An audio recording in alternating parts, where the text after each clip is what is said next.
দর্শক দেখছেন ATN news. আমাদের আজকের কাজী অ্যান্ড কাজীটি সৌজন্যে হ্যাপেনিং পয়েন্টে বিষয়ে রেখেছি আমরা কল্যাণমুখী ব্যবসা। কল্যাণমুখী ব্যবসা বলতে আমরা যতটুকু বোঝাই সে হচ্ছে শুধু মুনাফা নয়, বরং সমাজ এবং পরিবেশের উন্নতিতেও অবদান রাখে, যেখানে সামাজিক মূল্যবোধ এবং টেকসই উন্নয়ন মূল চালিকা শক্তি হিসেবে কাজ করে থাকে। যেমন পরিবেশ বান্ধব পণ্য, শিক্ষা বা স্বাস্থ্যসেবা সম্পর্কিত যে কোনো উদ্যোগ বা প্রান্তিক জনগোষ্ঠীর কর্মসংস্থান সৃষ্টি এবং সাধারণ লাভজনক ব্যবসা থেকে আলাদা এবং বৃহত্তর কল্যাণ নিশ্চিত করে থাকে। আপনারা নিশ্চয়ই কল্যাণমুখী ব্যবসা নিয়ে আজকের আয়োজনে আমাদের অতিথির সঙ্গে কথা বলতে দেখবেন। জনাব মোহাম্মদ মোস্তফা জামান, সিওও আকিজ ওয়েলনেস লিমিটেড থেকে আজকে আমাদের সঙ্গে অতিথি হিসেবে স্টুডিওতে উপস্থিত আছেন। আপনাকে স্বাগত জানাচ্ছি আমাদের আয়োজনে। ধন্যবাদ আপনাকে একদম শুরুতে আমন্ত্রণ করার জন্য। অনেক ধন্যবাদ। আমরা একদম শুরুতে আপনার সম্পর্কে একটু বলতে চাই আমাদের দর্শকদেরকে যে জনাব মোহাম্মদ মোস্তফা জামান 28 বছরের অধিক সময় ধরে ক্যারিয়ারের বেশিরভাগ সময় আকিজ গ্রুপে কাজ করেছেন এবং পরবর্তীতে জাপান টোব্যাকো ইন্টারন্যাশনাল ও পার্টেক্স গ্রুপে তিনি কাজ করেছেন। এছাড়াও বিভিন্ন সামাজিক সংগঠন এমআইবি, মার্কেটিং অ্যালামনাই অ্যাসোসিয়েশন ও এমএবি অ্যাসোসিয়েশনের সঙ্গে তিনি যুক্ত রয়েছেন। এই সম্পর্কে যদি আপনার কাছে একটু সংক্ষিপ্তভাবে জানতে চাই। হ্যাঁ, ধন্যবাদ আপনাকে এই গুড কোশ্চেনের জন্য। দীর্ঘ কেরিয়ারই বলা যায়। মানে আমি প্রথমে অবশ্য এখানে বলা হয়নি যে আমি নেপসুন অ্যাট ফার্মে এজেন্সিতে কাজ করি আর কি। তার পরবর্তীতেই আকিজ গ্রুপে আমার কর্মজীবন শুরু করি এবং আমি আমার কাজ শুরু করি টেরিটরি অফিসার থেকে। টেরিটরি অফিসার, এবং এটা তখন মানে আমাদের নিয়োগপত্র হয়েছিল আমিনউদ্দিন এন্টারপ্রাইজ থেকে।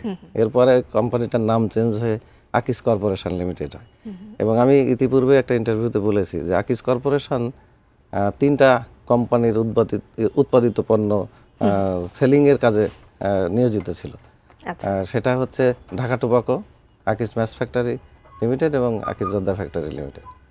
এবং আমি অ্যারাউন্ড প্রায় 27 ইয়ার্স মানে আকিজ গ্রুপে কর্মরত আছি। এবং এর একটা ইন্টারভেলে 2016-এ আমি পার্টেক্স গ্রুপে একটা ইউনিটের হেড অফ বিজনেস হিসেবে যোগদান করি। দীর্ঘ সময় একটা ক্যারিয়ার জি জি। এবং তারপরে অ্যারাউন্ড 6 মান্থ আবার কাম ব্যাক ইন আকিজ, আমার আকিজে ফিরে আসি ঢাকা টোব্যাকো। এবং এরপরে অ্যাকুজড বাই জাপান টোব্যাকো, মানে ঢাকা টোব্যাকো যখন অ্যাকুজ করলো তখন আমি জাপান টোব্যাকোতে ইন্টিগ্রেশন লিড হিসেবে ওখানে কাজ করি। এবং এখানে আমার সঙ্গে মনে করেন জাপান টোব্যাকোতে আমি খুব বেশি দিন কাজ করা হয়নি, 1 বছর 2 মাস কাজ করেছি। পরে আবার আকিজে ফেরত আসি এবং আকিজ ম্যাচ ফ্যাক্টরির দায়িত্বে নিয়োজিত হই এবং দেন আকিজ পাইপস লিমিটেড যেটা এবং আকিজ পাইপসে জয়েন করি। এবং ওই সমকালীন সময়ে আমি আকিজ ওয়েলনেসটা নিয়ে কাজ শুরু করি। আকিজ ওয়েলনেসে আপনি সিওও হিসেবে কাজ করছেন। এই যে এর কার্যক্রম সম্পর্কে আপনার কাছ থেকে একটু জানতে চাই। এইটার কনসেপ্টটা যদি বলি, মানে এর আগেও একদিন ইন্টারভিউ আমি বলেছি যে আমরা মানে আসলে আকিজ তো মানুষের কল্যাণে, দেশ ও জনগণের সেবায় নিয়োজিত। এবং আমরা মানে একজন মানুষ ঘুম থেকে ওঠায় থেকে এবং ঘুমানো পর্যন্ত মানে 24/7 এই যে টোটাল সময়ের মধ্যে আকিজ থাকবে। ইভেন যখন আপনি ঘুমাতে যাবেন তখনও আকিজের পণ্য আপনার সাথে থাকবে। এবং এই আকিজ ওয়েলনেস আছে home care, skin care, personal care এবং কালার কসমেটিক্স, এই ধরনের পণ্য নিয়ে কাজ করছে। এবং মানে আপনার নিত্য ব্যবহৃত জিনিসপত্র, মানে এখানে তো বিদেশি অনেক জায়ান্ট কোম্পানিগুলো কাজ করছে এবং এই কোম্পানির সাথে সাথে মানে আমাদের সুলভ মূল্যে এবং রেশনাল যে ভ্যালু প্রাইজে এবং উন্নত মানের পণ্য, মানে ওয়ার্ল্ড স্ট্যান্ডার্ড পণ্য যাতে আমাদের দেশের জনগণ পায়, সেই প্রত্যয় রেখেই মানে আকিজ ওয়েলনেস কাজ করে যাচ্ছে। এবং আরেকটা কথা বলি যে এই ব্যবসাটা করার যে মানে সাহসিকতার যে জায়গাটা, মানে we are experience about multinational company. আমি আগের ইন্টারভিউতে একদিন বলেছিলাম যে আমরা ইম্পেরিয়াল টোব্যাকোর সাথে কাজ করি 2003 সালে এবং তারপরে ফিলিপ মরিস ইন্টারন্যাশনালের সাথে কাজ করি, ফিলিপ মরিস ইন্টারন্যাশনাল। এবং দেন 2015 সালে আমি জাপান টোব্যাকোর সাথে আমরা কাজ করার সুযোগ হয়েছে। এবং তারপরে তো আমি ব্যক্তিগতভাবে জাপান টোব্যাকোতে কাজ করেছি। আমরা বুঝতে পেরেছি আপনি অনেকটা সময় ধরে আসলে এই কল্যাণমুখী ব্যবসার সাথে জড়িত।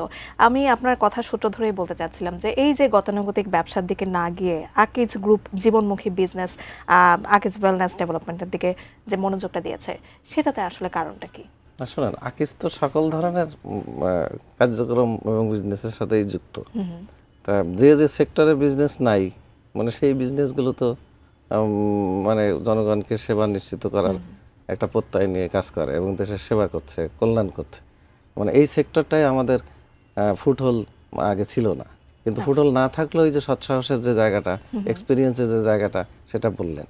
এবং আগের দিন আমি ইন্টারভিউতে বলেছি যে শেখ আকিজউদ্দিন স্যার এবং আকিজউদ্দিন স্যারের যারা সান এবং দহিত্র এবং শেখ আজরাফউদ্দিন এখন থার্ড জেনারেশনের নেতৃত্ব দিচ্ছেন এবং উনি অনেক ডাইনামিক এবং কোয়ালিটি পণ্য আকিজ গ্রুপ দেওয়ার জন্য বদ্ধপরিকর। এবং এখানে অনেক স্ট্যান্ডার্ড অ্যাক্টিভিটিস আছে, রিসার্চ অ্যাক্টিভিটি, তারপরে প্রোডাক্ট ডেভেলপমেন্টে প্রচুর রিসার্চ হয়, আপনার কনজিউমারের যে নিড ফাইন্ডিংস করা এবং এই কাজগুলো এখানে প্রচুর করা হয়। এবং প্রত্যেকটা ডিপার্টমেন্টের সাথে যে কোঅর্ডিনেশন, তারপরে উন্নত র মেটেরিয়াল সংগ্রহের জন্য সাপ্লাই চেইন ম্যানেজমেন্টটাও স্ট্রং, মানে প্রত্যেকটা অর্গান এবং সেলস টিম তো অবশ্যই মানে স্ট্রং।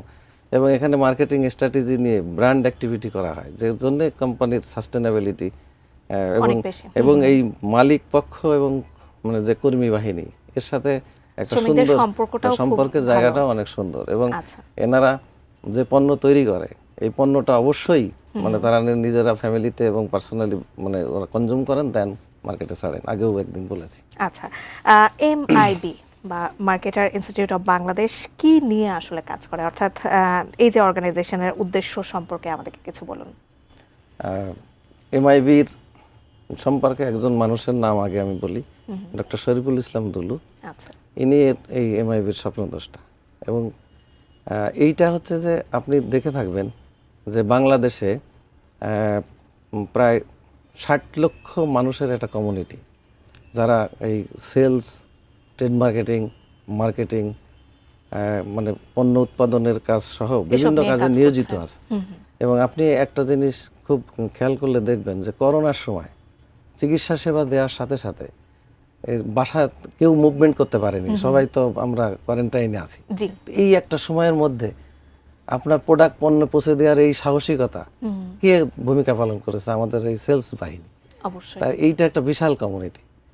এই যে প্রতি বছর সেলস মার্কেটিংয়ে যে মানে অনেক যে স্টুডেন্ট মানে বের হচ্ছে এবং এই কাজে যারা টিচার হিসেবে নিয়োজিত আছে, একাডেমিক অ্যান্ড প্রফেশনালরা, এরা কিন্তু এটা পেশাজীবী হিসেবে এই সম্মানটুকু মানে রাষ্ট্রের কাছে, সমাজের কাছে এবং একজন মানুষের কাছে পাওয়া উচিত বলে আমরা মনে করি। এবং সেই ধারণা থেকেই এই এমআইবি মার্কেটার ইনস্টিটিউটের জন্ম।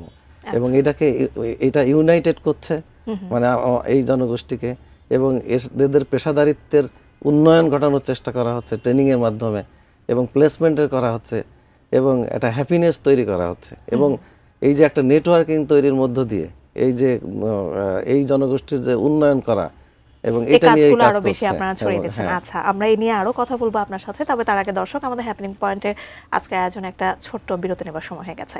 একটা বিরতির পর ফিরে আসছি, আমাদের সাথেই থাকুন।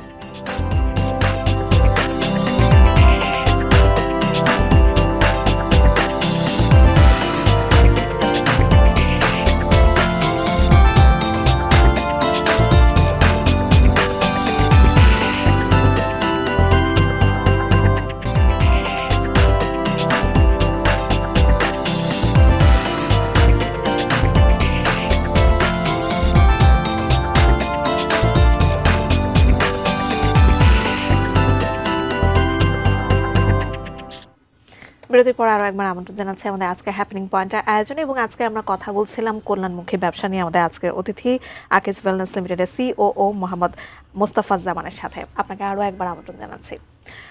বিরতিতে যাবার আগ মুহূর্তে আমরা এ সম্পর্কে জানছিলাম আর কি আকিজ গ্রুপের জীবনমুখী বিজনেসের এবং আকিজ ওয়েলনেসের মনোযোগ দেওয়ার কি কারণ ডেভেলপমেন্টের দিকে। এবার যদি আপনার কাছে জানতে চাই যে আসন্ন নির্বাচনের পর ব্যবসা বাণিজ্যে একটা গতিশীলতা আসবে বলে আপনি মনে করেন কিনা? আপনার এই জাস্ট এই প্রশ্নের উত্তর দেওয়ার আগে আমি এমআইবি নিয়ে আর একটা লাইন বলতে চাই। সেটা হচ্ছে যে আমরা 8ম মার্কেটিং ডে পালন করেছি লাস্ট অক্টোবরে। এটা মানে একাডেমিয়া, গভর্নমেন্ট এবং প্রফেশনালদের নিয়ে মানে কর্পোরেট সবাইকে নিয়ে একটা কোলাবোরেশন নিয়ে আমরা এই যে আমাদের যে কমিউনিটি, এই কমিউনিটির উন্নয়ন করার চেষ্টা করছি। আচ্ছা। এবং একটা মিলন মেলা তৈরির মধ্য দিয়ে যে এই প্রফেশনের মানুষ আরও কিভাবে দক্ষ হয় এবং কিভাবে আরও সমাজকে কন্ট্রিবিউট করতে পারে। এবং দেখেন একজন স্টুডেন্ট যেভাবে একাডেমিক থেকে পড়াশোনা করছে, সে কিন্তু কর্পোরেটে এসে অনেকগুলো চ্যালেঞ্জ ফেস করছে। মানে এই যে চ্যালেঞ্জ, মানে যেভাবে সে পড়ছে, স্টাডি করছে, আর যেভাবে কর্পোরেটে এসে কাজ করতে হচ্ছে, এই যে যে গ্যাপ, এই গ্যাপেরটাকে কিভাবে মিনিমাইজ করা যায় এবং সেতুবন্ধন তৈরি করা যায়, এবং গভর্নমেন্টও যেন এখানে কন্ট্রিবিউট করে, কর্পোরেশন করে, এর মধ্য দিয়ে আমরা কাজ করে যাচ্ছি। আচ্ছা। আর সেকেন্ড যে প্রশ্নটা, গতিশীলতা আসবে কিনা ব্যবসায়? অবশ্যই। মানে একটা দেশ সঠিকভাবে পরিচালনার জন্যই অবশ্যই একটা মানে পলিটিক্যাল গভর্নমেন্টের প্রয়োজন দরকার আছে। এবং সকল দিকে আপনার বিজনেস তো বটেই, যেহেতু আমরা বিজনেসের মানুষ, মানে আমরা বিজনেস স্টেবিলিটিকে প্রায়োরিটি দিই। আর এই বিজনেসটাকে মানে স্টেবল করার জন্য অনেকগুলো কন্ডিশনিং এখানে আছে। তার মধ্যে মনে করেন আইন শৃঙ্খলা পরিস্থিতি, তারপর স্টেবল থাকা, তারপরে দেশের বিজনেস পলিসিগুলো কিভাবে হচ্ছে মানে ফ্রেন্ডলি। তারপরে আপনি একটা জিনিস দেখবেন যে লাস্ট কয়েক মাসের বিজনেস ইন্ডেক্স এক্সপোর্টের এটা ডাউন হয়ে গেছে। তারপরে একটু বলতেই হয় যে দেশ পরিচালনার জন্য সর্বাত্মক এই ইন্টেরিয়াম করানোর চেষ্টা করছে। তার মধ্যে কিন্তু মানে বিভিন্ন অঘটন ইনসিডেন্টের সংখ্যা কিন্তু স্ট্যাটিস্টিক্স প্রথম আলোর রেফারেন্সে যদি বলি দেখবেন যে বেড়েছে। আচ্ছা। তো এই যে স্টেবল জায়গাটা, এটা কিন্তু আমাদের জনগণের খুব কাম্য। মানে সবচেয়ে বড় জায়গা আছে ডিসিপ্লিন, এবং অনেক ইনভেস্টমেন্ট কিন্তু এখন হচ্ছে না। তো এই যে পলিটিক্যাল গভর্নমেন্ট আসলে একটা স্থিতিশীল যে পরিস্থিতি হবে, এটা মানুষের জনগণের প্রত্যাশা, এবং এই প্রত্যাশা পূরণ হবে পলিটিক্যাল গভর্নমেন্ট আসলে এবং তাদের সঠিক নেতৃত্বের উপরে, এবং তারা যদি সঠিক নেতৃত্ব দিতে সক্ষম হন, এবং এটা আমরা আশা করি যে সেটা সঠিক নেতৃত্ব দিতে সক্ষম হবেন। আর কারেন্ট যে মানে আমাদের জনগোষ্ঠীর মানে ইয়াং জনগোষ্ঠী কিন্তু জেনজি বা জেন আলফা, এটার একটা বড় ধরনের ডিমান্ড তৈরি হয়েছে। এই ডিমান্ডকে ধারণ করে মানে পলিটিক্যাল গভর্নমেন্টের এদের সাথে মানে এই জনগণের যে চাহিদা, স্পেশালি এই তরুণ, এবং আমাদের কারেন্ট যে জনগোষ্ঠী, এই জনগোষ্ঠীর দেখেন 51% আছেন ফিমেল। এই ফিমেল জনগোষ্ঠীকে কিভাবে এমপ্লয়মেন্ট করা যায়, কর্মমুখী জায়গায় করা যায়, এইটার পলিসির উপরেও কিন্তু দেশ মানে অনেকভাবে নির্ভর করে। এবং আমি এই অনুষ্ঠানের মধ্য দিয়ে আমি এই মানে কামিং যে মানে পলিটিক্যাল পার্টিগুলো মানে গভর্নমেন্ট রাষ্ট্রীয় ক্ষমতায় আসবেন, তাদের কাছে আমি প্রশ্ন রাখতে চাই যে এই 51% যে ফিমেল জনগণ, এদেরকে আমরা যদি মানে এমপ্লয়মেন্টে না আনতে পারি, মানে কর্মমুখী, সেটা নিশ্চয়ই রাজনৈতিক দলগুলোর নিজেদের আসলে পলিসি আছে, এবং সে সম্পর্কে আমরা নিশ্চয়ই পরবর্তীতে দেখতে পাবো নির্বাচনের পরপরই। আমরা জানতে চাচ্ছিলাম আপনার কাছে যে অনেকটা সময় আপনি এই ক্যারিয়ারে রয়েছেন, এবং এই যে 27 বছর বা 28 বছরের অধিক সময় ধরে আপনি এই ক্যারিয়ারটাতে আছেন, এখানে আপনার কাছে সবচেয়ে বেশি চ্যালেঞ্জগুলো কি মনে হয়েছে এই কল্যাণমুখী ব্যবসা খাতে? আসলে যে কোনো ধরনের ব্যবসা পরিচালনার ক্ষেত্রে তো বটেই চ্যালেঞ্জ আছে। তার ধরেন এটা প্রথমত অর্গানাইজ করা, তারপরে মানে কনজিউমার ডিমান্ডস ফাইন্ডিংস করা, এটা কিন্তু ভেরি ডিফিকাল্ট একটা জব। মানে একটা কথা আমি একটা এক্সাম্পল দিলে মানে আমরা ক্লিয়ার হব আমরা। অবশ্যই। যেমন আমি টাই কিনতে গেছি, তা ধরেন আমি একটা ব্লু টাই কিনতে চাচ্ছি, কিন্তু এক্সাক্ট সেই যে কালারটা চাচ্ছি মানে আমি পাচ্ছি না, আবার আমি আপনাকে বুঝাইতেও সক্ষম হচ্ছি না যে আসলে আমি কি চাচ্ছি। বা এইরকম একটা অবস্থার মধ্য দিয়ে মানে একজন মার্কেটারকে রাইট নিডস মানে গ্যাপ ফাইন্ডিংস করা, এটা খুবই জরুরি। এবং এটার যে সমস্ত প্রতিষ্ঠান রিসার্চ কার্যক্রম করেন না, তারা হয়তো বুদ্ধিমত্তা দিয়ে কোনো সময় সাকসেস হতে পারেন, কিন্তু প্র্যাকটিক্যালি রিসার্চের মধ্য দিয়ে এই ফাইন্ডিংসগুলো এবং তার প্রজ্ঞা এবং মানে এক্সপিরিয়েন্স থেকে এটা ফাইন্ডিংস করা উচিত। এবং এটা যদি করা হয় এবং এই নিডস গ্যাপটা, তাহলেই কনজিউমারের কাছে সেই প্রোডাক্ট অ্যাকসেপ্টেন্স হবে। আর মানে আপনি কল্যাণমুখীতার কথাই বলেন, আর যে কোনো ব্যবসার সাস্টেনেবিলিটির চ্যালেঞ্জের দিক দিয়ে যে ম্যান পাওয়ারকে সাস্টেন করা, তাদেরকে ট্রেন করা, তারপরে ইন্টারনাল ডিপার্টমেন্টকে কোঅর্ডিনেশন করা, তারপরে ধরেন র মেটেরিয়ালসের রাইট প্রাইসে পাওয়া, এটা বিভিন্ন ধরনের মানে মানে চ্যালেঞ্জ আছে। অবশ্যই। আপনি কিছুক্ষণ আগে তরুণদের কথা বলছিলেন যে সামনে নির্বাচনে তরুণদের একটা বড় ইমপ্যাক্ট পড়তে যাচ্ছে। আপনার কাছে যদি জানতে চাই এই মুহূর্তে এবং ক্যারিয়ারের এই পর্যায়ে এসে তরুণদের প্রতি আপনার কোনো পরামর্শ আছে কিনা, এবং সেই সাথে আপনার কি মনে হয় যে নতুন প্রজন্ম বেশি চাকরিমুখী বা উদ্যোক্তামুখী?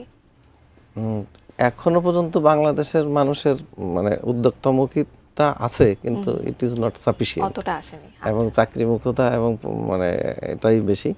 মানে আসলে ক্যারিয়ার আমরা যেভাবেই করতে চাই না কেন, মানে সে ব্যবসা উদ্যোক্তামুখী হোক আর আপনার চাকরি যেটাই করি, তো প্রথমে একটা লক্ষ্য ঠিক করা উচিত, মানে যে এবং এটা সেটা স্টুডেন্ট লাইফ থেকে করতে পারাটাই ভালো।